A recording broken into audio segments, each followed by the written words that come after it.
सम्राट चंद्रगुप्त आचार्य चाणक्य का काफी सम्मान करते थे, लेकिन उनके मन में श्रेष्ठता की भावना कहीं न कहीं घर कर रही थी।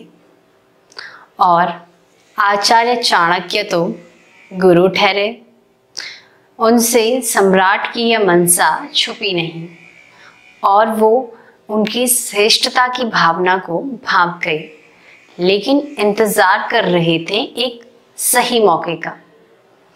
एक बार की बात है, सम्राट चंद्रगुप्त अपनी रानी के साथ बैठे हुए थे और वार्तालाप दोनों के बीच चल रही थी। उस बीच आचार्य चाणक्य भी मौजूद थे। सम्राट ने कहा कि आचार्य चाणक्य गुणवान हैं, विद्वान भी हैं, लेकिन रूपवान होते तो महारानी बात कुछ और होती। और रानी ने भी सम्राट की इस बात पर हामी नहीं भरी। उन्होंने कहा, सम्राट आप कैसी बात कर रहे हैं? सुंदरता को महत्व नहीं देना चाहिए, बल्कि व्यक्ति के गुणों को महत्व देना चाहिए। सम्राट ने कहा, ऐसी बात है तो मुझे उदाहरण सहित समझाएं, ताकि मैं ये समझ पाऊं कि इंसान के गुणों को महत्व देना चाहिए, बल्कि उसकी सुंदरता को नहीं। और वहां पर आचार्य चाणक्य भी मौजूद थे। दोनों के इस बीच की वार्तालाप पर आचार्य खामोश रहे और वो अपने घर चले गए और अपने आश्रम में। वो एक अच्छे मौके की तलाश में थे। रात भर उन्होंने सोचा और अगले दिन जैसे सवेरा हुआ, उन्होंने अपने सेवक को कहा कि आप महल में जाइए और 2 घड़ों में पानी भर दीजिए। एक घड़ा सोने का होना चाहिए और दूसरा घड़ा मिट्टी का। जब राजा आएंगे तो उन्हें ये पानी पिला देना। सेवक ने आचार्य की बात मान ली और सुबह महल पहुंच गए। ठीक वैसा ही किया जैसे आचार्य ने कहा था। 2 घड़ों में पानी भर दिया, एक सोने के घड़े में, दूसरा मिट्टी के घड़े में। जैसे ही सम्राट अपने महल में पहुंचे, कामकाज शुरू हुआ, तो उस बीच उन्हें प्यास लग गई। उन्होंने सेवक से कहा कि मेरे लिए पानी लेके आए। तो सेवक ने सबसे पहले सम्राट को सोने के घड़े का पानी पिलाया। सम्राट ने जैसे ही पानी पिया, उन्होंने सेवक से कहा, ये क्या है? ये कैसा पानी है?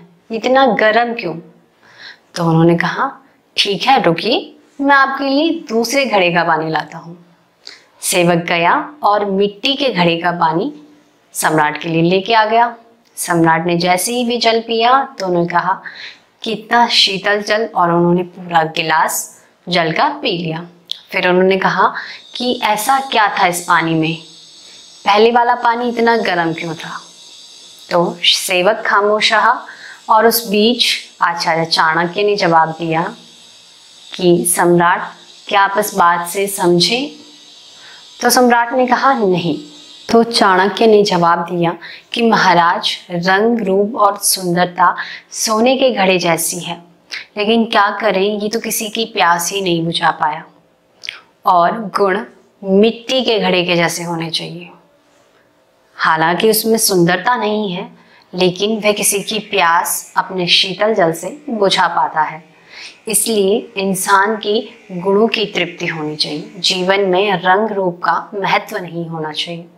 इस कहानी का उद्देश्य सिर्फ इतना है कि जीवन में भी कभी भी किसी के रंग रूप का मजाक नहीं बनाना चाहिए, कभी भी किसी की सुंदरता से प्रभावित नहीं होना चाहिए, बल्कि हमें उस इंसान के गुणों से प्रभावित होना चाहिए।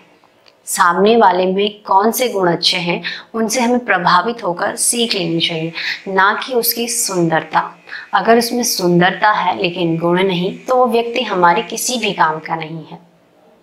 तो चलिए, आज के लिए बस इतना ही, लेकिन बेहद जल्द मुलाकात होगी एक ऐसी ही पॉजिटिव डोज के साथ।